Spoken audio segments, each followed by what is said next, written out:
Uganda Martyrs celebrations are officially kicking off with an event happening tomorrow, 24th of May 2025. As you can see behind me are preparations ongoing for the kids event that is going to actually happen tomorrow, and it is going to be the main opening of the D-Day, which is 3rd June 2025. We are going to be celebrating 140 years of the Uganda Martyrs who actually died for their faith. We are excited because we expect a lot of children from different dioceses around this country, from all over Uganda, from Karamoja, from Kabale, from all over. We expect children to come and celebrate the Martyrs Day in the children's version.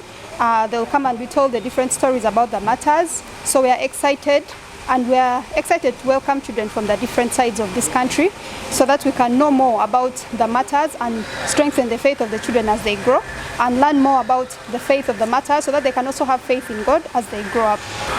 I know about the martyrs because they had faith in God, they trusted in God, but the king wanted them to believe in them. So as children, we celebrate martyrs to have faith in God.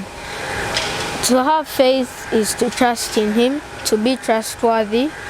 As children, we should not sin against God or bow down to any king like before Him. What I know about the martyrs is that they died because they refused to denounce their faith in God, and the king wanted the martyrs to believe in Him instead of God, so they were burnt.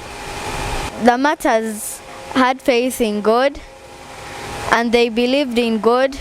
They never believed in the king because they told them to worship the king instead of the God in heaven. The martyrs have faith in God. I think that Kabaka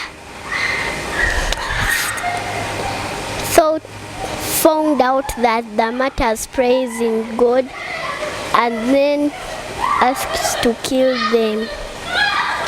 I've learned to have faith in God, and we would like to have it in the children's version because sometimes the main audience can give stories in a way that children will not understand. So the Children's Martyrs Day is meant to give the children a day that they will understand the martyr story in their way, in their age, according to their age group. So they'll be told stories by the different clergy according to the children's age, according to their age groups, so that they can understand more about martyrs. It gives them time and even audience, and they understand the place more because there are also many adults that come for that day. So we love to have it as Children's Martyrs Day so that the children can understand the story in their version and learn to love God more as children. This year's celebrations are organized by Northern Uganda Cluster Dioceses, led by Diocese of Northern Uganda. Reporting for Church of Uganda Family TV, Jackie Jolly is mine.